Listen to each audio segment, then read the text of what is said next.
Nah, nama tesnya itu bahasa Inggris. Yang diujikan itu kurang lebih sama ya.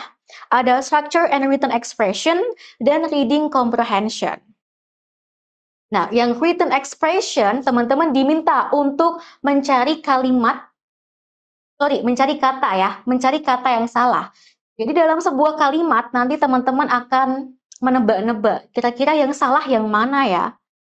Apakah sudah ada subjeknya, sudah ada verbnya, sudah ada objeknya gitu. Jadi ya teman-teman harus teliti, harus mencari gitu. Yang reading masih sama ya, mencari main idea, sinonim, pronoun, dan lain sebagainya.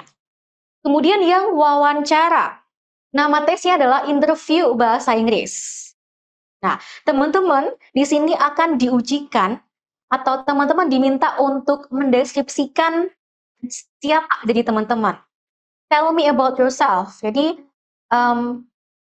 background teman-teman itu apa, siapa, sekolah di mana, dan lain sebagainya.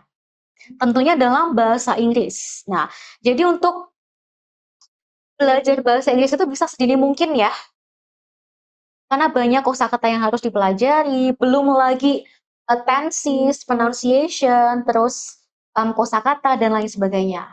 Jadi, bisa karena terbiasa. Kemudian teman-teman diminta untuk tell me about your education, pendidikan teman-teman, latar belakang pendidikan teman-teman. Teman-teman juga biasanya ditanyakan ya, why do you want the job? Kenapa teman-teman memilih posisi ini? Dan yang terakhir adalah SWOT. S itu untuk strength atau kekuatan, kekuatan yang teman-teman punya. Misalnya teman-teman itu rajin menabung, terus pinter, pandai berkomunikasi, dan lain sebagainya. Kemudian ada weakness. Weakness itu kelemahan. Nah, teman-teman juga harus aware ya, sadar akan kelemahan teman-teman itu apa. Misalnya, saya lemah dalam hal menjadi leader gitu, memimpin sebuah rapat atau yang lainnya.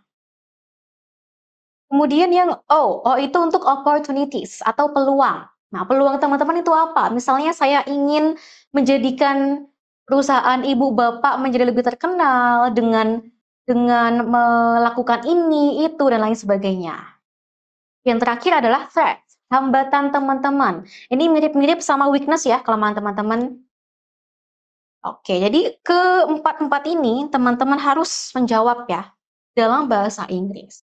Penting banget nih kosakata, teman-teman harus harus bervariasi, harus banyak ya untuk mendeskripsikan, mengekspresikan diri teman-teman. Oke, sebelum mulai, teman-teman harus persiapkan buku atau pensil, bolpen gitu ya untuk coret-coret karena ini listening ya. Pastinya teman-teman sambil dengerin, sambil nulis juga gitu. Triksnya apa, Coach? Yang pertama, speaker kedua biasanya menyatakan jawaban dari pertanyaan. Nah, jawabannya itu ada di speaker kedua. Jadi, teman-teman harus pay attention to the second speaker. Kemudian yang kedua, tetap pahami speaker pertama untuk membantu teman-teman menangkap keywords atau kata kunci ya, yang sedang dibicarakan. Jadi, mereka berdua itu ngomongin apa sih? Kemudian teman-teman bisa lebih fokus pada speaker kedua. Nah, untuk memilih opsinya, teman-teman pastikan teman-teman tidak mencari kata yang sama persis. Kenapa? Karena biasanya jawabannya itu ditulis dengan parafrase atau sinonimnya. Garansi, kamu mau lolos SKD seperti mereka? Ikuti Super Intensif SKD CPNS dan Sekolah Kedinasan offline dan online bersama Profesional by Bimbel YEC. Info lebih lanjut buka di www.professional.id. Hubungi advisor kami untuk konsultasi dan pendaftaran ya. Sampai jumpa di kelas.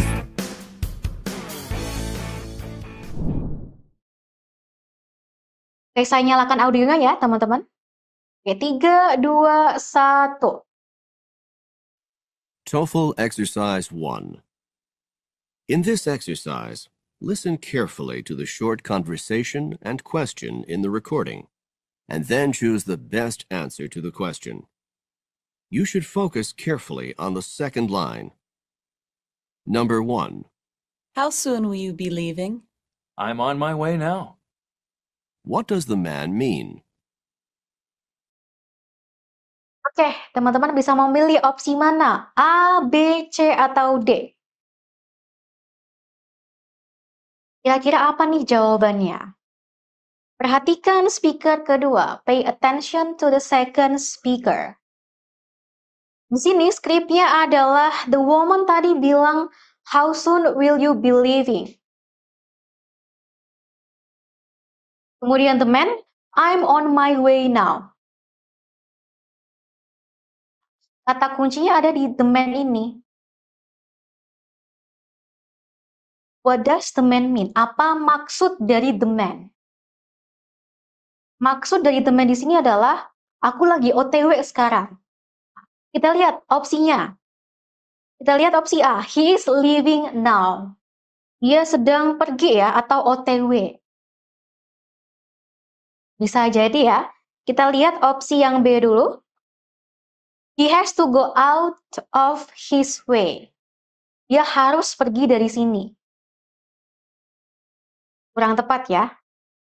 Selain itu, kita hindari ya kata yang sama persis yang ada pada speaker pertama dan kedua.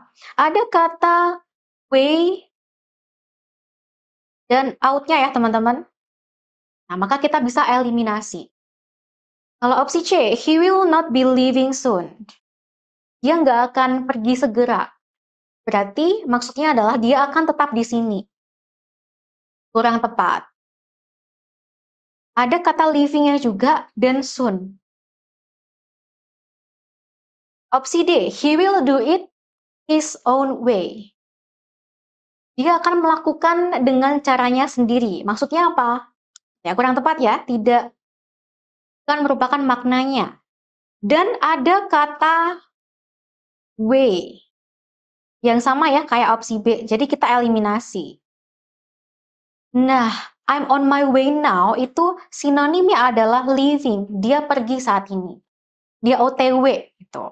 Jadi jawabannya ada di opsi A. Garansi, kamu mau lolos SKD seperti mereka? Ikuti Super Intensif SKD CPNS dan Sekolah Kedinasan offline dan online bersama Profesional by Bimbel YEC. Info lebih lanjut buka di www.professional.id. Hubungi advisor kami untuk konsultasi dan pendaftaran ya. Sampai jumpa di kelas.